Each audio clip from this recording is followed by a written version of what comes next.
শুভেচ্ছা প্রিয় দর্শক, আসসালামু আলাইকুম। স্বাগত জানাচ্ছি চ্যানেল আয়ের পর্দা ইউসিবি টু দ্য পয়েন্টের আজকের আয়োজনের সাথে আছে দীপ্তি চৌধুরী। রাজনীতিতে আসলে কি হালচাল চলছে, যদি বড় আকারে আজকের কথা বলি তাহলে আজকে একটি রায় শুনেছি আমরা। সেটি হচ্ছে ঢাকার পূর্বাঞ্চলে শহর প্রকল্পে রাজুকের প্লট বরাদ্দের দুর্নীতি অভিযোগে যে মামলা হয়েছিল, সজীব ওয়াজেদ জয় এবং সাইমা ওয়াজেদ পুতুলের সেখানে সাজা হয়েছে ৫ বছরের কারাদণ্ড দিয়েছে আদালত। এবং ৩টি মামলায় সাবেক পতিত সরকারের প্রধানমন্ত্রী শেখ হাসিনাকে ২১ বছরের মোট ২১ বছরের জেল, ৭ বছর করে। পাশাপাশি প্রসিকিউশন বলেছে যে শেখ হাসিনা এবং কামালের রায়ের যে আমৃত্যু কারাদণ্ডের একটা রায় হয়েছিল একটি অভিযোগে, সেখানে প্রসিকিউশন আপিলের সিদ্ধান্ত নেবে যাতে সেখানে আসলে ফাঁসি দেওয়া হয়। এবং পাশাপাশি তো নির্বাচনের প্রস্তুতি চলছেই, সে নিয়ে নানা ধরনের গুজব আছে, শঙ্কা আছে, ষড়যন্ত্র আছে। আবার তারপরেও আসলে নির্বাচনের যে এক্সপ্রেস সেটি এগিয়ে চলেছে। আমরা কি বিষয়ে কথা বলবো সেটি ভাবছিলাম, তবে আমার মনে হয় যে সামগ্রিক বিষয় রাখি। আর মোট কথা আমরা জানতে চাই যে নির্বাচন যে ঠেকানোর শঙ্কা সেটি কি এখনও রয়েছে? নির্বাচন কারা ঠেকাতে চায়, তারা কি এখনও শক্তিশালী জায়গায় আছে কিনা? দর্শক, আপনাদের স্বাগত জানাচ্ছি, সাথে সাথে স্বাগত জানাচ্ছি আমাদের আজকের দুজন বিজ্ঞ আলোচককে। আমাদের সাথে রয়েছেন এডুকেশন রিফর্ম ইনিশিয়েটিভের সম্মানিত চেয়ারম্যান এবং সাবেক শিক্ষা প্রতিমন্ত্রী জনাব ডক্টর আনম এহসানুল হক মিলন। স্বাগত আপনাকে। আমাদের সঙ্গে রয়েছেন সিনিয়র সাংবাদিক এবং কলামিস্ট জনাব সোহরাব হাসান। স্বাগত জানাচ্ছি আপনাকেও। আমার মনে হয় ডক্টর আনম এহসানুল হক মিলন, আপনাকে দিয়ে শুরু করে, যেহেতু আপনি একজন প্রার্থী হিসেবে বিএনপির মনোনয়ন পেয়েছেন ইতিমধ্যে, আপনাকে অভিনন্দন। এবং কেমন চলছে কাজ আসলে নির্বাচনের প্রস্তুতি? আমরা যারা রাজনীতি করি তারা কিন্তু আমরা সবসময় নিতে থাকি এবং নিয়েই চলছি। এটা continuous process, it never stops.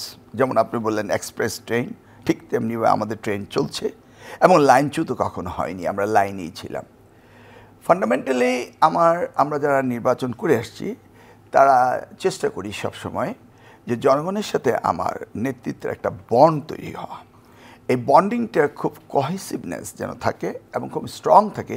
সেই জন্য আমরা সবসময় এই জনগণের কাছে থাকার চেষ্টা করি। আপনার কি মনে হয় এটা সবাই করে? আপনার বেলা হয়তো আপনি করছেন এটা, কিন্তু সবাইকে এটা করে এমনও তো অনেক অভিযোগ এসেছে। যেমন আপনাদের দলের অনেকেই দেখা যায় এখন আবার বিক্ষোভ করছেন যে মনোনয়ন ওনাকে না দিয়ে আমাকে দিন, কারণ উনি আসলে জনগণের কাছে না, আমি অনেক কাছে। তো সেই জায়গাগুলোতে কি এটা হচ্ছে কি, প্রত্যেকটি মানুষ নিজেকে মনে করে আই এম দি বেস্ট, এটা মানব জাতির চরিত্র, সেই কারণে সকলে এগুলি মনে করতে পারে।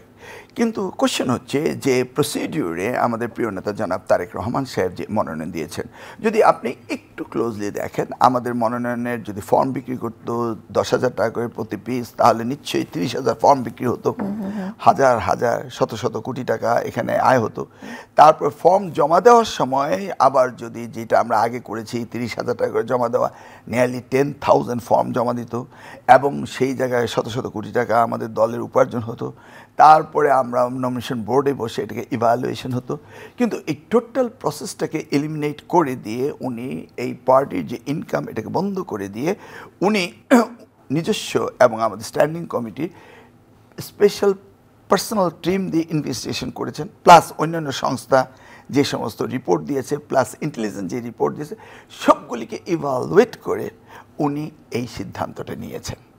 সেই সিদ্ধান্ত নেওয়ার পরে আমার মনে হয় কাউরি কোনো প্রশ্ন থাকা উচিত ছিল না, এবং সেই ক্ষেত্রে থাকতেই পারে, এটা তো রাজনীতি। এবং তিনিও সেটা বলেছেন যে ঠিক আছে, ভুল যদি আমাদের হয়ে থাকে উইল রিকনসিডার। সেই জন্যই দেখেছেন সারা বাংলাদেশে শান্তিপূর্ণভাবে এই প্রতিপক্ষরা সমাবেশ করছে। এটাও কিন্তু নির্বাচনের একটা আর্ট। আমাদের নির্বাচনমুখী যে ট্রেন, কিছুদিন আগে আপনারা শুনছিলেন সকলে নির্বাচন আদৌ হবে কিনা, এই ধরনের একটি সংশয়ের উদ্বেগ জনমনে ছিল। কিন্তু 3 নভেম্বর উনি যখন 237টি আসনে বিএনপি সর্ববৃহৎ দলের মনোনয়ন দিয়ে দিলেন, তখন এটা নির্বাচনী ফেস্টিভ মুডে চলে গেল সারা বাংলাদেশ, এবং সেই মুডে সবাই প্রচারণা করছে। সেই সাথে আবার যারা মনোনয়ন পায়নি তারাও যদি প্রচারণা করে, আমি মনে করি ইটস এ ডাবল ফেস্টিভ। আপনার মনে হয় না যে আপনার দলের শক্তি এখানে এই বিভাজনের কারণে কমতে পারে, অন্য কাউকে সাপোর্টের জায়গায় আসতে পারে? বিএনপির সাপোর্টাররা বিএনপির মনোনীত প্রার্থীকেই ভোট দিচ্ছেন, এইটা নিশ্চিত করার ক্ষেত্রে এটা একটা অন্তরায় কিনা? না, এটা আমার দৃষ্টিতে না, কারণ আমার এলাকাও তো প্রতিপক্ষ ছিল, কিন্তু যখন তারা কনফার্ম হয়ে গিয়েছে যে আমাকে মনোনয়ন দিয়েছে, তখন automatically they incline to me. End of the day আমরা তো ধানের শেষের লোক, এন্ড অফ দ্য ডে আমরা তো এফোর্ড করতে পারবো না যে 18 বছর নিষ্পেষিত নির্যাতিত হওয়ার পরে আমরা এই রাষ্ট্রের দায়িত্ব পাবো না বা আমরা নির্বাচিত হবে না, এটা বিএনপির কোনো নেতাকর্মী এফোর্ড করতে পারে না। ইটস রাদার এই ফেস্টিভ মুডে থাকার জন্য কিছুটা সহায়ক হচ্ছে।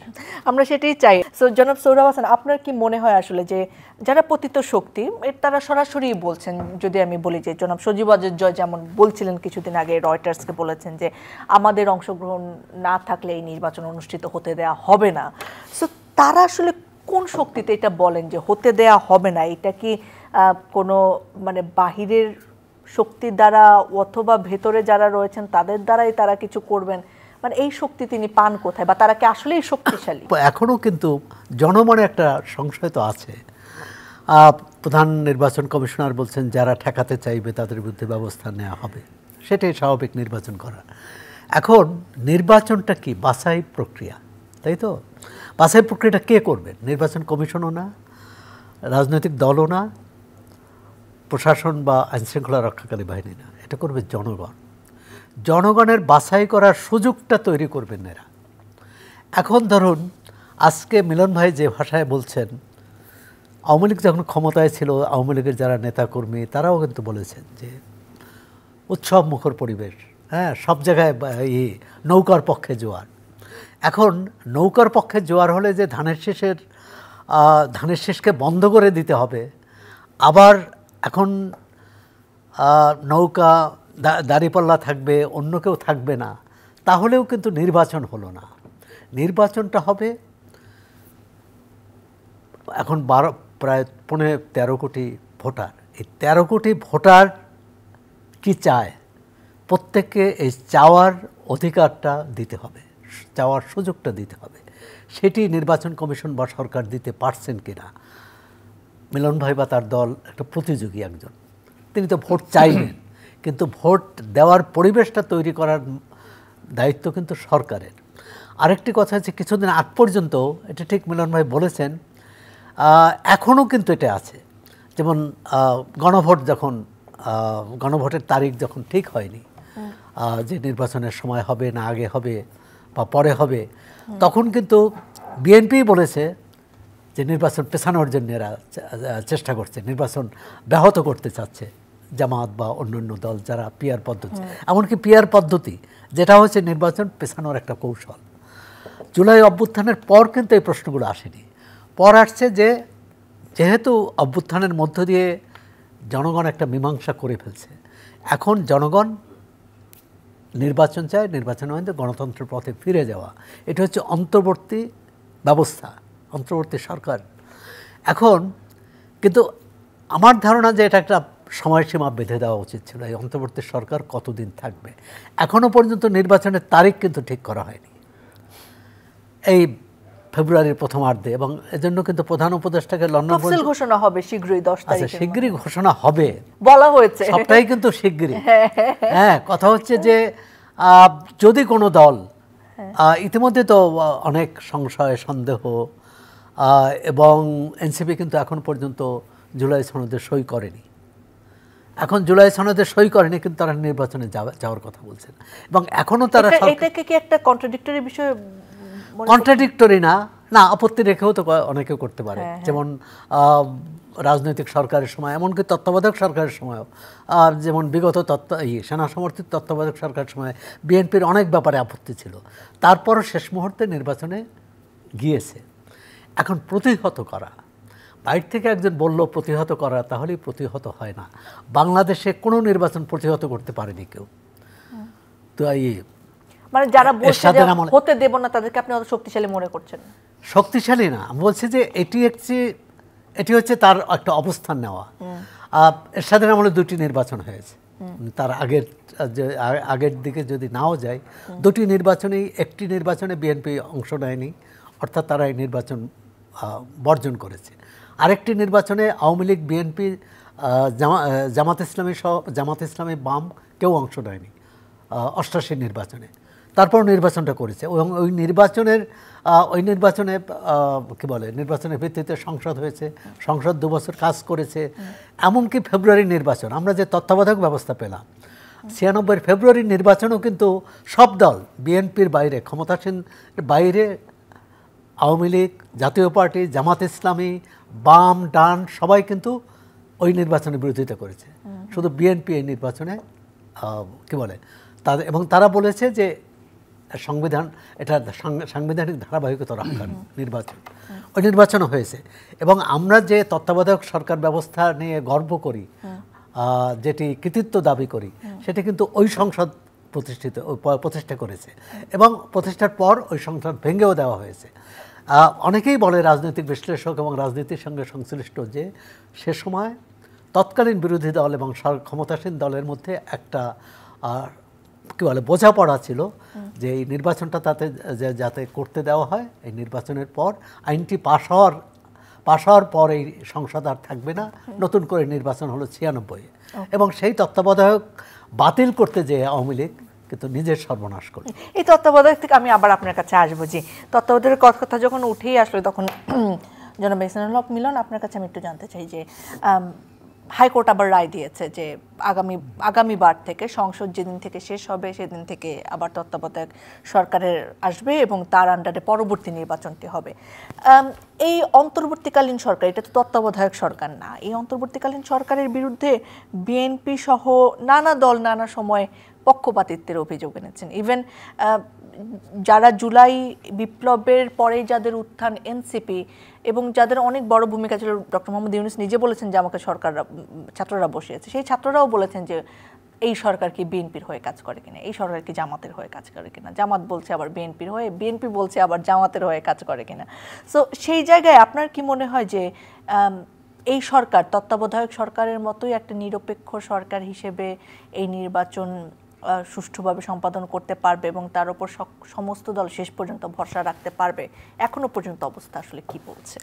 আপনি কিন্তু দুইটা বলেছেন, বিএনপি বলছে জামাতের সরকার, জামাত বলছে বিএনপি সরকার, আবার নানা সময় নানা বক্তব্যের নানাজন নানা রকম বলে, আবার বলা হচ্ছে এনসিপি সরকার। হ্যাঁ হ্যাঁ হ্যাঁ, তাই না? They are also part of this government. আসলে এই তত্ত্বাবধায়ক সরকারটা যেখানে সোহরাব ভাই শুরু করেছিলেন, তাদের কিন্তু লিমিটেশন টাইম সম্পর্কে কোনো ফ্রেম দেওয়া হয়নি। আপনি যদি মেমোরি রিকালেক্ট করেন সোহরাব ভাই, বিএনপি বলেছিল যে 3 মাসের মধ্যে নির্বাচন দেওয়া উচিত, তারপরে বলেছিল 6 মাসের মধ্যে দেওয়া উচিত, তারপরে বলছি আমরা যৌক্তিক সময় দেওয়া উচিত। মানে we want not to be disturb this এই মানে নিউট্রাল গভর্নমেন্ট, আমরা এটা চেয়েছি, তারা তাদের সময় নিয়ে করুক। দেখুন নেপালে কিন্তু 3 মাসের মধ্যে নির্বাচন দিয়ে দিছে। সেই সময় কিন্তু আমরা পয়েন্ট আউট করেছিলাম যে they have only the duty যে নির্বাচনটা সুষ্ঠুভাবে করিয়ে দেওয়া। প্রলং করলে ঝামেলাও হতে পারে, প্রলং করলে ভালো হতে পারে। দেখুন এমন একটা ভঙ্গুর অবস্থা ছিল রাষ্ট্রটি, যেখানে পুলিশ মানি তারা পালিয়ে গিয়েছে। আইন শৃঙ্খলা পরিস্থিতি, কোর্ট কাছারি, আইন আদালত, তারপরে এই সরকারের বিরুদ্ধে এই ঘন ঘন ডেমনস্ট্রেশন, এমনকি আমাদের শিক্ষা উপদেষ্টা এমন একজন গুণীজন তাকে এমনভাবে থ্রেট করলো, উনি বললেন যে বাবা বিনা পরীক্ষায় তোমরা পাস করে ফেলো। এই যে মব অ্যাটাক, এই যে থ্রেট, সব কিছু মিলিয়ে এই সরকারটা একটু হিমশিম খেয়ে গিয়েছিল। সেই জায়গা থেকে এখন এই নিরপেক্ষ সরকারটি ইলেকশন দিতে যাচ্ছে। এখন আপনি আসছেন যে কেয়ারটেকার গভর্নমেন্ট কনসেপ্টে আসা, এইটার কাঠামো আর আমাদের আগামী দিনের যে তত্ত্বাবধায়ক সরকার এক কাঠামো না, সিলেকশন প্রসেস ইজ ডিফারেন্ট। কিন্তু এই যে আমরা গণভোটে যাচ্ছি, সেখানেও কিন্তু আমরা তত্ত্বাবধায়ক সরকার চাই কিনা সেই পয়েন্টটি হানাতে রয়েছে আমাদের। তো জাতি এবং আমাদের যে জুলাই চার্টার, জুলাই সনদ, সেখানেও এগুলি আলোচনা হয়েছে। জাতীয় ঐক্যমত্য কমিশনও কিন্তু তত্ত্বাবধায়ক সরকার, এই তত্ত্বাবধায়ক সরকারটি এমন একটি ব্র্যান্ড হয়ে দাঁড়িয়েছে আমাদের জন্য, এবং তার প্রিভিয়াস স্ট্যাটিস্টিক্স বলে যে এই 91, 96, 2001 ওয়াজ এ গুড ইলেকশন। এটাকে যদি কন্টিনিউ করা হতো, ফ্যাসিস্ট সরকার যদি এটাকে ম্যানুভার না করতো, তাহলে এটি কিন্তু এস্টাবলিশড হয়ে গিয়েছিল। এখানে আমার একটা প্রশ্ন স্যার, হাইকোর্ট থেকে যেখানে বলা হয়েছে যে তত্ত্বাবধায়ক ব্যবস্থা আবার ফিরে আসবে, তাহলে আবার গণভোটের প্রথম অপশন হিসেবে তত্ত্বাবধায়ক সরকার জনগণ চায় কিনা সেটা জানতে চাওয়া, মানে এটাকে আদৌ মূল্য রাখে? এই জন্যই আমি বলবো যে গণভোটে যে 4টি প্রশ্ন রয়েছে, 4টি প্রশ্নের একটি উত্তর হয় মাল্টিপল চয়েস কোশ্চেনের মতো হ্যাঁ না। এটা কিন্তু আমার শিক্ষা জীবনে এবং আমার নিজস্ব ব্যক্তিগতভাবে 4টির উত্তর একটি দিব হ্যাঁ আর না। তার মানে আমার ধরেন আমার 2টা পছন্দ হলো, 2টা হইল না, তাহলে কি হবে? হ্যাঁ, সেটা আমার মতে এই প্রশ্নের উত্তরটা বেঁধে দেওয়া এটা আমি কোনোদিন আমার একাডেমিক লাইফে আমি দেখিনি। ধরুন পিআর পদ্ধতি, আপার house lower house, it's a very good system, internationally রয়েছে। কিন্তু আপনি পিআর পদ্ধতিতে আপার হাউস লোয়ার হাউসের মধ্যে পিআর হবে আপার হাউস। আপনি কি একবার ভেবে দেখছেন পিআর মানে কোঠা? আপনি বিসিএসে পাস করেছেন, জয়েন করেছেন, আমি পাস করিনি তাই আমি কোঠায় গেলাম, ইটস এ কোটা। এখন আসুন, আমার সামনে আইডিয়াল এক্সাম্পল সোহরাব ভাই, অনেকদিন ধরে চিনি, ওনার মতামত উনি সবসময় নিরপেক্ষ দেওয়ার অ্যাটলিস্ট চিন্তা করেন আমার মতামত নিয়ে। ওনার মতো একজন গুণীজনকে যদি আমরা আপার হাউসে একজন চিন্তাবিদ হিসাবে আমরা যদি ওনাকে ইনক্লুড করতে চাই, আমরা পারবো না, কারণ পিআরএ হলো রেশিও অনুযায়ী। তো উনি কি কোনো দল করেন? তাহলে আপনি কি বাধ্য করছেন আপার হাউসে যেতে হলে সকলকে দল করতে হবে? এখন জনগণের চয়েস থাকতে পারে আমি ওনাকে আপার হাউসে দেবো, তো জনগণ তো ভোট দিয়ে ওনাকে করতে পারেন। আপার হাউস কি ইউনাইটেড স্টেটস অফ আমেরিকায় নেই? সেনেটররা রয়েছে না, প্রতি ডিস্ট্রিক্টে 2 জন করে? তাহলে আপনি পিআর কেন করবেন? আচ্ছা দেখেন, পিআর আরও ডিসঅ্যাডভান্টেজ। ধরুন একটি পার্টি হয়েছে বাংলাদেশ মাইনরিটি জনতা পার্টি। মাইনরিটি সবসময় ঐক্যবদ্ধ থাকে, দে আর 31-33% অফ দ্য নেশন। তো তারা 339 জন পেয়ে যাচ্ছে। তা এই যে আপনি কোটার জন্যই তো এই আন্দোলন। আবার একই প্রশ্ন আমি নিজে ভাবছি যে আপার হাউস লোয়ার হাউস থাকা উচিত, আবার যখন দেখছি পিআর তখন ওই প্রশ্নটার উত্তর আমি না দিতে চাচ্ছি। তা I don't have that option. তা আমি এটা বুঝছি না এই গভর্নমেন্ট কীভাবে এটা করবেন। তাছাড়া আমাদের এডুকেটেড রেশিওটা কত? এইভাবে খামখেয়ালিপনা বা জোর করে চাপিয়ে দেওয়া, এটা তো হয় না। এটা কি দায় সারা কিনা আমি একটু সোহরাব হোসেন আপনার কাছেও শুনতে চাই যে মানে ধরেন আমার কাছে 4টা অপশন দিল এবং 4টা অপশনের জন্য আমার হ্যাঁ না একবার বলতে হবে, মানে এটা কি একটা দায় সারা ব্যাপার নাকি সত্যিকার অর্থে এটা ফ্রুটফুল কিছু? আসলে যদি বলি এটি রাস্তার আন্দোলনের কারণে সরকার এই পথ নিতে বাধ্য হয়েছে। রাস্তার আন্দোলন এবং বিভিন্ন রাজনৈতিক দলের দাবির মধ্যে একটা সমঝোতা বোঝাপড়া করার জন্য। দেখুন এর মধ্যে একটা আপসরফা আছে। বিএনপি বলেছিল গণভোট হবে নির্বাচনের পরে, এবং সেটাই হওয়া উচিত। যে সরকার গণ অভ্যুত্থানের মধ্য দিয়ে এসেছে সেই সরকারকে গণভোট দিয়ে তার বৈধতা দিতে হবে কেন?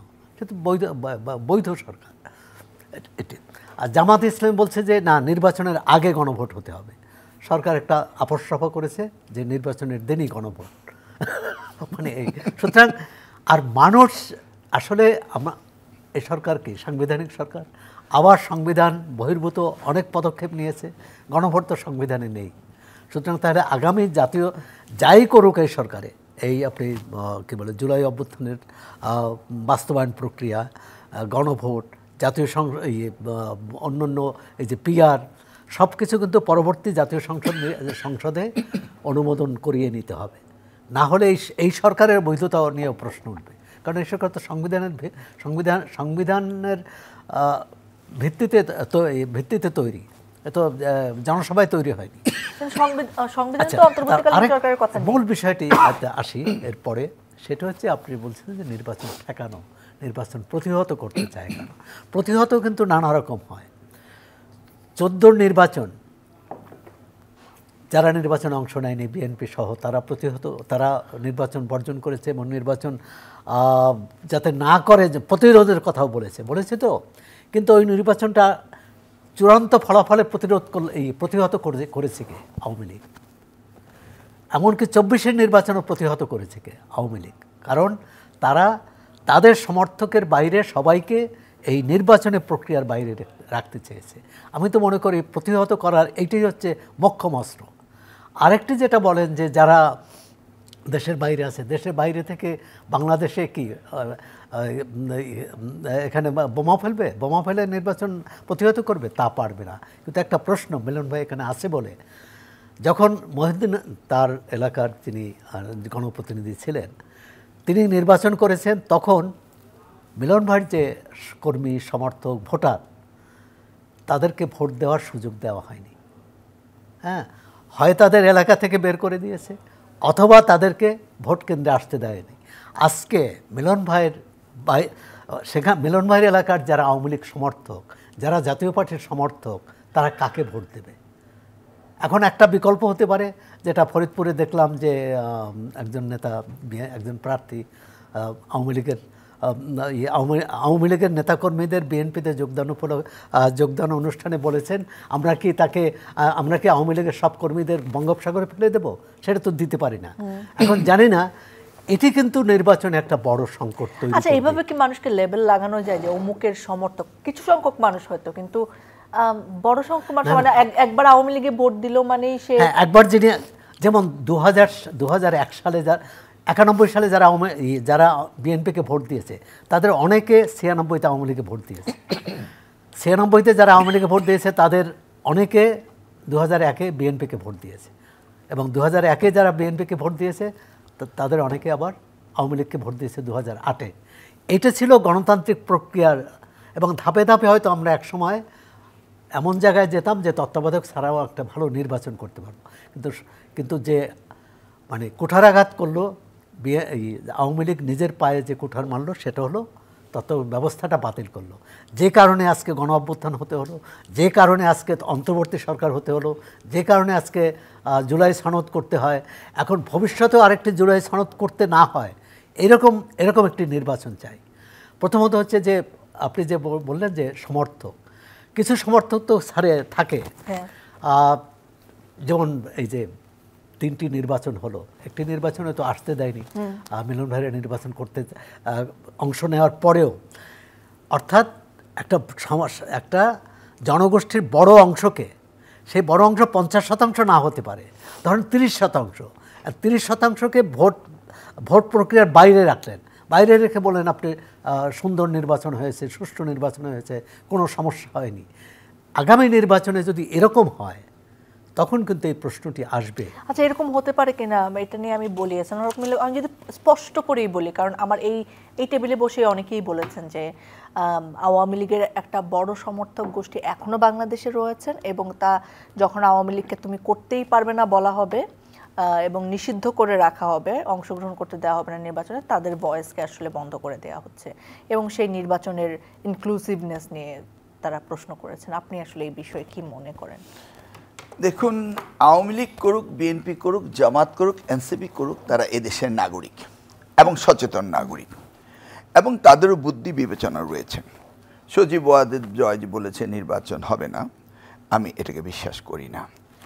কারণ মানুষ বুঝতে পেরেছে, এটা প্রমাণও রয়েছে, যখন এই ফ্যাসিস্ট সরকারের প্রধানকে ফাঁসির মৃত্যুদণ্ড দেওয়া হলো, তখন থেকে দেখেছেন যে আপনার মানুষ অনেকটা বুঝতে পেরেছে যে দ্যাট এরা ইজ ওভার। বা গতকালকে 850-900 বড়ি স্বর্ণ যখন ধরা পড়লো, বা আজকে যখন মানে ডিআইটি প্লট নিয়ে যখন মামলা হলো, প্রত্যেকে বুঝতে পেরেছে যে এই পরিবারটি তাদের ব্যক্তিগত সম্পদের পাহাড় গড়েছিল, এবং তাদের অনেকগুলো কাজেই আওয়ামী লীগের সমর্থকের কাছে অন্যায়। কালো তো কালোই থাকবে, কতক্ষণ এটাকে সাদা বানাবেন? এই যে বিবেক চেতনায় ফিরে আসছে, সেই কারণে ধরুন আমাদের 30% আওয়ামী লীগের ভোটার রয়েছে, সমর্থক, তারা নিশ্চয়ই চিন্তা করবে যে না, আগামী দিনে বাংলাদেশ গড়ার জন্য আমাদের বর্তমান নেতৃত্ব যারা আসবে তারা কতটুকু ভূমিকা রাখবে, এবং সেই সাথে তারাও মিলেমিশেই রাজনীতি করবে। সেই জন্যই দেখুন, আপনি এলাকা ওয়াইজ যদি আপনি মাইক্রো লেভেলে 300 কনস্টিটিউয়েন্সি চলে যান, আমি দেখছি না যে সেখানে কোনো প্রতিরোধ বা প্রতিবাদ করছে। এখন সৌরভ ভাই যে পয়েন্টটি বলে সেটা খুব উল্লেখযোগ্য। আমাদের আমরা যে দলগুলি নিষ্পেষিত নির্যাতিত হয়েছি, যারা আজকে ফ্রন্ট লাইনে এসেছি বহুদিন পরে, আমাদের দায়িত্ব হলো তাদেরকে বের করে নিয়ে আসা এবং তাদেরকে বোঝানো যে নো, উই অল টুগেদার, আমরা বাংলাদেশের নাগরিক, তোমরা ভোট দিতে পারবে, তোমাদের ভোট দিতে হবে, এবং আমরা তাদেরকে দেওয়ার ব্যবস্থা আমাদের উদ্যোগেই করতে হবে। Then they have the rights and freedom to support anyone they want to. In this case তারা যদি মনেই করে যে আমি আওয়ামী সমর্থক ছিলাম, বি মাই গেস, স্বতন্ত্র ইলেকশন করুক, অসুবিধা তো নেই। কিন্তু আমার মনে হয় তারা ক্রমান্বয়ে এই আইসিটি কোর্টের মামলাগুলোর যে রায় হচ্ছে, যে নিরপেক্ষতা করে, বা ইউনাইটেড নেশনসের মানবাধিকার কমিশন যে রিপোর্ট দিয়েছে, সেগুলি সব মিলিয়ে আমার মনে হয় না আওয়ামী লীগের আর এই ধরনের সমর্থকদের চিন্তা চেতনা থাকতে পারে। তবে এখানে তো গণতন্ত্র করার অধিকার সকলের রয়েছে, মোর দেন 50 রেজিস্টার্ড পার্টি রয়েছে, তারা তাদের মতো যে কোনো আমরেলা, যে কোনো শ্যাডোতে তারা এগিয়ে যেতে পারে, এবং আমার মনে হয় এটা আস্তে আস্তে মিটিগেট হয়ে যাবে। তবে সরকারকে যেটা বললেন 13 কোটি ভোটারকে ভোট দিতে পারবে এই নিশ্চয়তা তাদের করে দিতে হবে। এবং এই সরকার আরও কিছু স্টেপ নিয়েছে, যেমন বলেছে আপনি না ভোট দেওয়ার অধিকারও আপনার রয়েছে। তা আওয়ামী লীগ না করুক, না না, সেটা কিন্তু শুধু একক প্রার্থীর ক্ষেত্রে।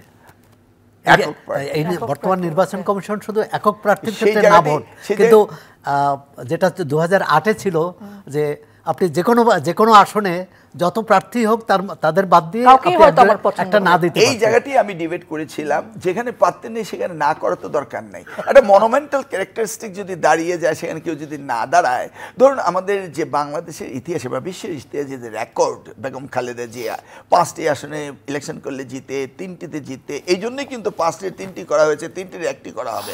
তো এমন একটা প্রেক্ষাপটে যদি আমাকেই বলা হয় যে ঠিক আছে গো উই এগেনস্ট হিম, হার অনেকে নাও যেতে পারে, তো উনাকে টার্গেট করে কোনো আইন হবে, দ্যাটস নট রাইট। না ভোট না ভোটে আমি 2জন প্রার্থী, আপনার 2জন প্রার্থী, আমার কুচু হয়, আমি একজনকে পছন্দ, আমি না দেওয়ার অধিকার থাকতে হবে। এই যে সব জায়গায় বিএনপিকে টার্গেট করে যে সমস্ত এই কারেকশন ম্যানিপুলেশন করার চিন্তা করছে, this not right, it has to B fair.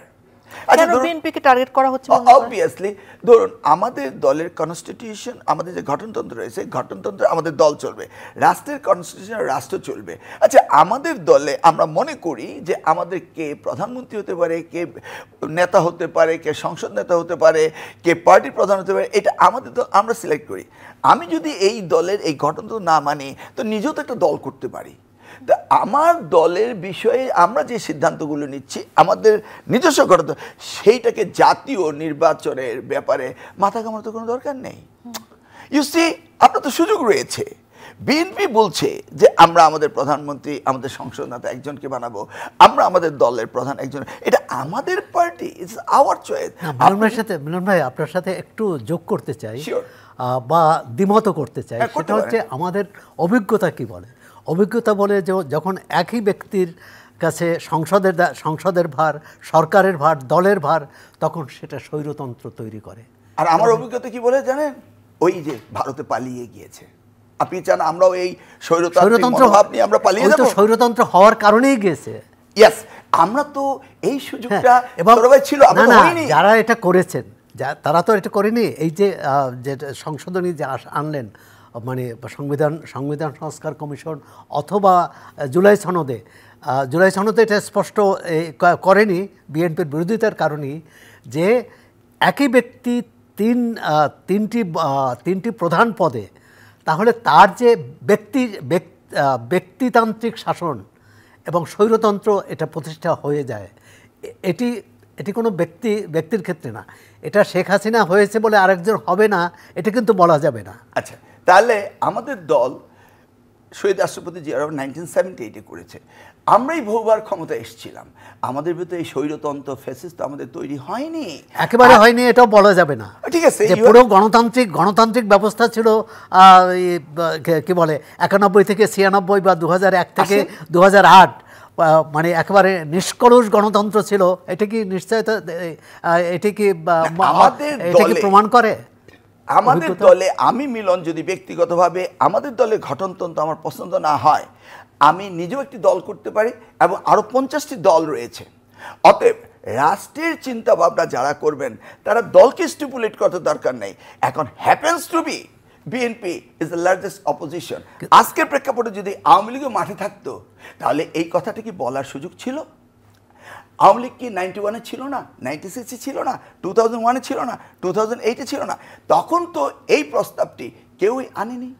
সেই ক্ষেত্রে আমি বলছি, সেনা সমর্থিত সরকারের সময় দুই দলের শীর্ষ নেতৃত্বের বিরুদ্ধে যে বিদ্রোহ হয়েছিল এবং বিকল্প দল এবং বিকল্প কাঠামো তৈরির চেষ্টা হয়েছিল, সেটা কিন্তু এই যুক্তিতে। সৌরভ ভাই, if we go back honestly, সেনা সমর্থিত সরকার was a planned government to destroy the democracy in our country, and it has proven right now. এই 111 সরকার তারা যা করেছে, তারাই তো এই গণতন্ত্রকে, এই উস্কানিকে, এই দুর্নীতিকে, এটাকে তারাই তো সৃষ্টি করেছে। তারা তো করলো, কিন্তু তারপর তাদেরকে সরিয়ে যারা আসলো, তারা তো তাদের চেয়ে ভালো কিছু আমরা তো প্রণব মুখার্জির বই পড়েছি, আমরা তো 6 গোলার রাজনীতি দেখেছি। ইট ওয়াজ প্ল্যান্টেড বাই দ্যাম। এই সেনা সরকারটা তো প্ল্যান্টেড। প্রণব মুখার্জি কিন্তু দুই নেত্রীর কথাই বলেছেন, শুধু একজনের কথা বলেননি। দুইজনকে তো ছেড়ে দিতে হবে, সেটা হতে পারে। It was done by the neighbour government. তাহলে সেনা government was a part of Awami League government. আপনি সেটা দেখেছেন না? কিন্তু বিএনপিতে কি এরকম নেতৃত্ব তৈরি হতে পারে না যে একজন সংসদ চালাবেন, একজন সরকার চালাবেন, একজন দল চালাবেন, এরকম নেতৃত্ব তৈরি হতে পারে না? অবভিয়াসলি হতেই পারে এবং হচ্ছে। এখন আমি মনে করি Tarique Rahman is a person who can unified the party. পার্টিকে ঐক্যমত্য করার জন্য আমাদের কাছে তারেক রহমান হচ্ছে শেষ কেন্দ্রবিন্দু। দলকে ঐক্যবদ্ধ করে কি ব্যক্তি না নীতি? নীতি।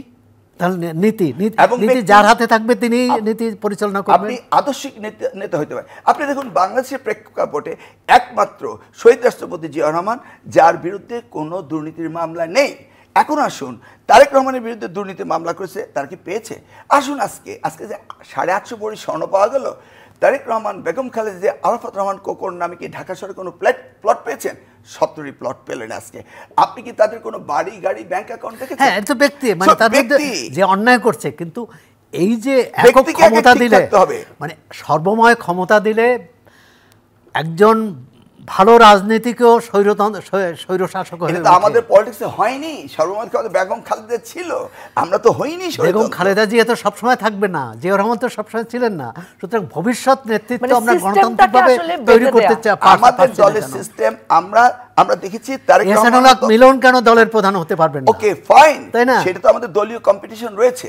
তারেক রহমানের মতো আইডল নেতা, নিষ্কণ্টক এবং কোনো মিলন ভাই, বাংলাদেশে কোনো দলে তৃণমূল থেকে শীর্ষ পর্যায় পর্যন্ত কাউন্সিলরদের মধ্যে নেতৃত্ব নির্বাচনের উদাহরণ নেই। Okay, let's see other 50 parties, let them have set up example. কিন্তু আমাদের দলকে বিভক্তি করার জন্য অন্যরা চিন্তা করবে কেন? Let me think about my party. আরো 50টা রয়েছে, 50টা আসুক না। অভিযোগ আছে যে রাষ্ট্রে গণতন্ত্র হবে না দলে গণতন্ত্র না হলে।